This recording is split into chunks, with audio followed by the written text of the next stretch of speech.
akka namni tokko bilbila keessaniin isin hordofuu hin dandeenye yoo barbaaddan appilikeeshinii kana gad buufadhaa itti fayyadama.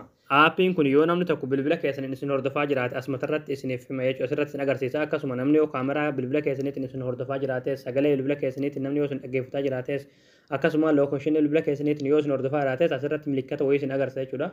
Haala kanaan akka hordofamaa jirtan salphumatti beekuu dandeessanii jechuudha.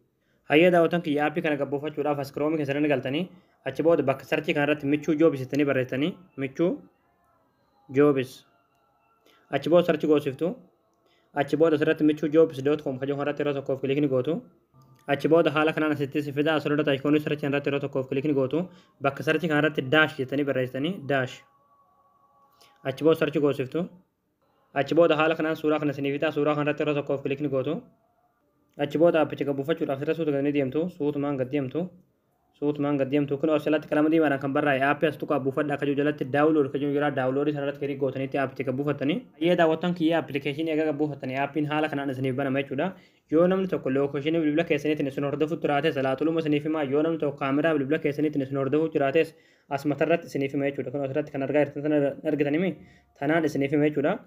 Aappiin kuni aappii ajaa'ibaati. Aappii kanaa hundi keessanuu hatattamaan bilbila keessan irratti gabbuufadhaadhaa itti fayyadamaa dha jaa. Viidiyoo kanallee akka aappii kanarraa namni baay'een argeerraa fayyadamu laayik sheer waliif godhaadhaa waan hordoftaniif galatooma.